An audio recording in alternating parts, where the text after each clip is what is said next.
Here in the upstate, we've lived with years of low country representation where they felt like their constituents were in the Tidewater, Columbia, and occasionally Greenville.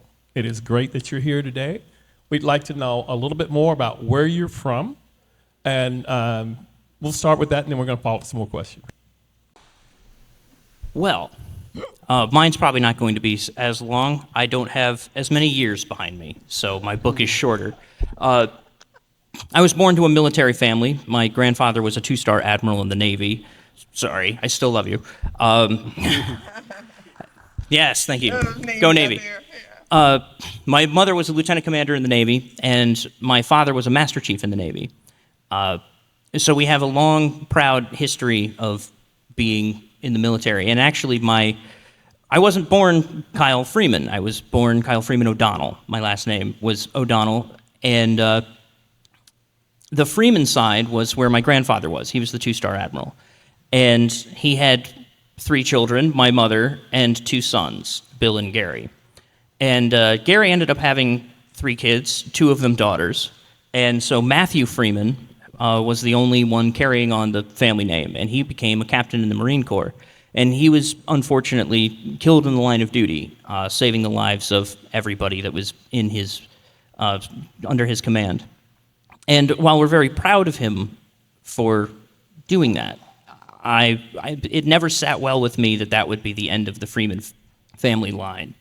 And it wasn't until I was getting married, it was on my wedding day, we had said our vows, and we were getting ready to leave, and somebody came over and said, just to confirm, what am I going to introduce you to everyone as? And so I asked my wife, she said yes, and I went over to the Freeman table, and I asked them if for their blessing in carrying on the Freeman name, to which I was very nervous about, but I found that they had been secretly hoping that I was going to do that and didn't want to ask me to do it for them because they didn't want to feel like they were going to pressure me into it. So we were silently both having the same idea, and so I'm very proud to carry the name Freeman. That deserves a round of applause. Thank you.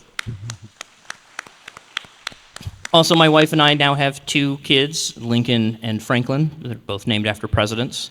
But I lived in Virginia Beach originally because my father worked at Oceana at the naval base in Norfolk. And it was around 2008 that I moved down to, well, my parents moved down to South Carolina, and they bought some land in Winsboro. And I stayed in Virginia Beach because I was 18 and I was proud and I knew everything. And then about 6 months later, I was like, man, food's expensive.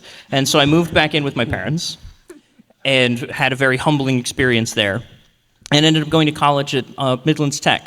And while college wasn't really a great fit for me, I've been studying and learning from everywhere that I can, from experts and college professors, from everywhere that I can, ever since.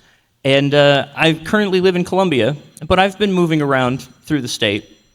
And what's interesting is how things seem to have lined up with our current political climate, that all of the random, strange things that I've been through give me exactly the perspective I need to understand these situations, to understand what we're going through and what we're dealing with. It was, I had a profound change in my way of thinking, where I discovered critical thinking. I discovered how to use your mind to better understand problems, but also understand why you think the way you do. And that allowed me to see that the people on the other side aren't our enemy.